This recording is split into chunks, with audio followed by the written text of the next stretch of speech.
So my research begins at about 1100 BCE in the early Iron Age.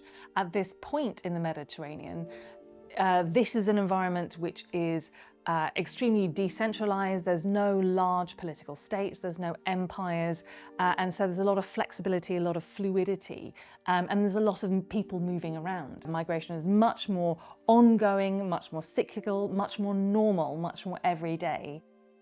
If there's one misconception I'd like to correct, I'd like people to be aware that migration is not new, that people have always moved around, that mobility is a fundamental part of the human condition.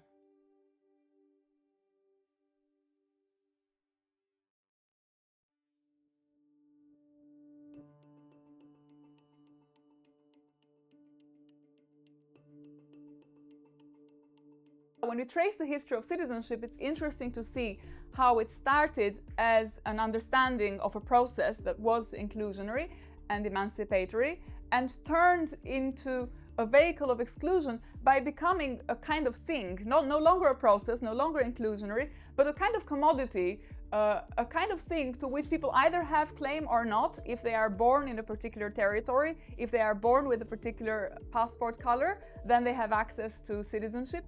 And if they don't belong, then they're excluded, and they're also excluded from the rights that citizenship confers. Every time somebody talks about a new national territory, you have displaced people like migrants and minorities at the moment of the announcement of progress or the sense of the achievement of progress. And you have this displaced population that is being continually produced. And by being produced, it is creating a greater sense of authoritarianism amongst the governments and the leaders, but at the same time, the continual production of these groups of people, minorities, makes us question the notion of the nation, the notion of progress, the notion of development. We have over 70 million displaced peoples in the world today. And the number is growing, and on present reckoning, it will grow much more strongly in time to come, with climate change issues, with civil wars, and also with external incursions into various countries. So that over 70 million people today are displaced. This is roughly the size of the population of the 21st largest country in the world. I think it's larger than Great Britain. Over 70 million displaced people, for me, are people who don't have a nation, but they are people of a country that is entirely germane to the current situation that we are in. If there are 70 million displaced people in the world today, every citizen, I think, has to recognize that she or he has a shadow, and that shadow is a displaced person. It could also be an undocumented person, the person who comes and works in your garden or works on your house in America, who is undocumented and yet is part of your own social fabric and allows you, supports you to be a citizen. Among the rights that has been proclaimed in 1948 by the Universal Declaration of Human Rights was the right to exit your country. But the right to exit your country doesn't mean the right to enter another one. Since the Second World War, many countries have developed, often through ruling of their courts, some rights that are imposed to the governments. When an immigrant has been admitted legally in a country as a right of residence, often the court have also guarantee under certain condition of housing and resources, the right for his or her family to immigrate and join the person. So there is a right to a family life that has been recognized, for example, by the under the European Convention of Human Rights.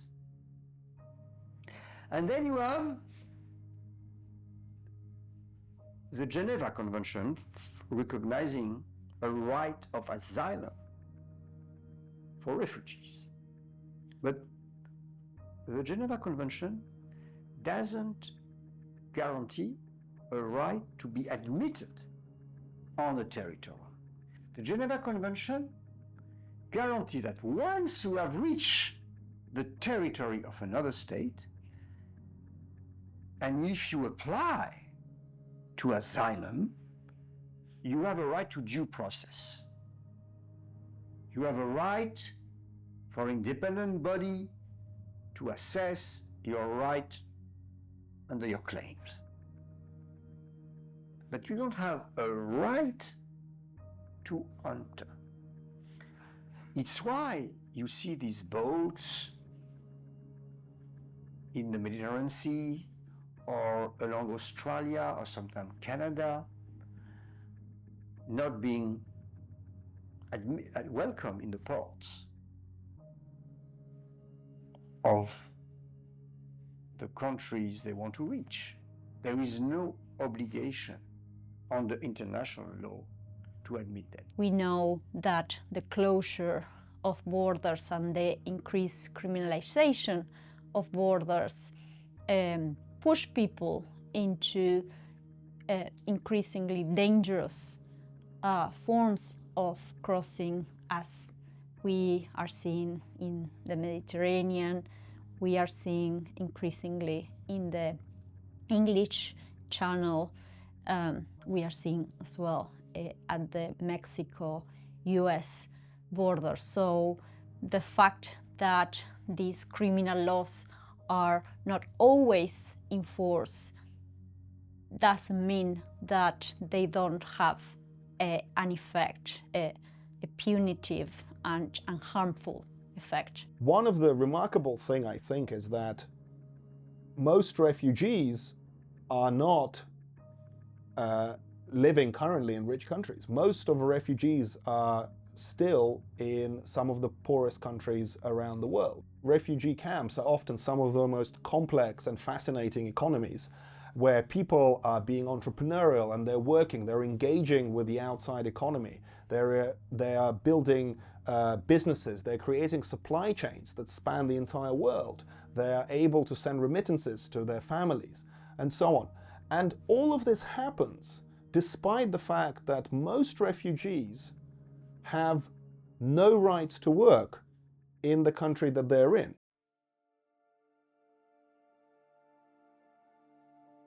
If we think about migration not as a problem of migrants, not as a problem of movement, not as a problem of those who try to change citizenship or who try to change country, to try to change nationality, if we think of it as a responsibility of institutions, and if we think that the problems that we associate to migration and that we blame migrants for are in fact a reflection of the failure of institutions, then our efforts wouldn't no longer go into border management, they would go into trying to change the global institutional setup. Now, if that is the package of citizenship that we have had for 250 years, it seems to me that at the heart of citizenship is the frail and vulnerable condition of the refugee, the migrant, the displaced person, the person without that kind of national citizenship. At the heart, at the ethical core, I'm not saying politically or legally, but at the ethical core of the citizen is that palpitating, unresolved problem of the unhomed, the insecure, the vulnerable, those who are deprived of that status. So I think that this is a very important issue, and we have to restructure the ethics of citizenship, the morality of our politics, by seeing the side-by-sideness of citizenship as we understand it in a traditional sense, and also the concept of the displaced or the refugee as another kind of political subject with its own legitimacy, but with a different historical genealogy.